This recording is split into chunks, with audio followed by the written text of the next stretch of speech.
Depuis 2008, nous avons une technicienne qui s'occupe de la précarité énergétique.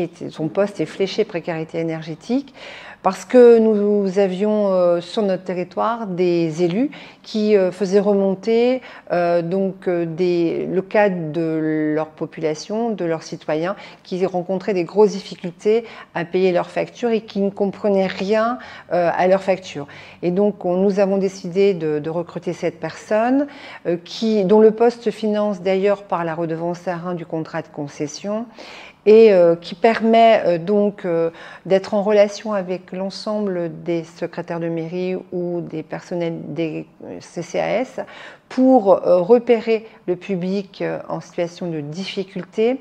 Et donc on leur propose un rendez-vous, on leur explique leurs factures, on leur explique aussi comment faire des économies en revoyant par exemple leur abonnement, en adoptant les éco-gestes et tout simplement par exemple en fermant le chauffage quand on ouvre la fenêtre. D'abord, la première porte d'entrée, souvent, c'est la mairie, la commune, qui, elle, est sensibilisée par le biais parfois de recours au fonds au FSL, Fonds de solidarité et logement, qui accompagne les personnes justement pour payer leurs factures. Après, il y a aussi un partenariat avec nos fournisseurs qui, le fait de partager leurs données et donc nous permet de repérer aussi les personnes en difficulté et donc on peut, par le biais aussi des mairies, les contacter. Les fournisseurs aussi acceptent donc d'entrer dans une dynamique d'accompagnement aussi de ces personnes plus précaires ou en difficulté momentanée.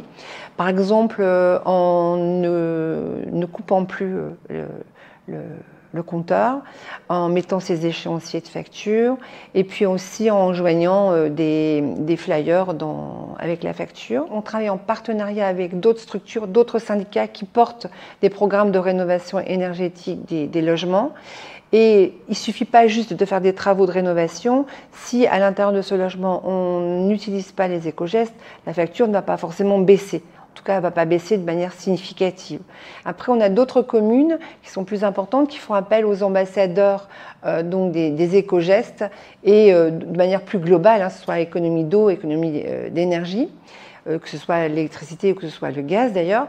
Et donc, ils font appel à une unicité qui met en place des services civiques et ces jeunes vont chez les habitants pour leur expliquer et leur mettre en pratique les éco-gestes dans leur logement. Alors, nous accompagnons 400 familles en moyenne par an sur le territoire, sur une population globale de 200 000 habitants. Ces familles, on les accompagne sur les échéanciers, mais on les accompagne aussi sur le recours au chèque énergie.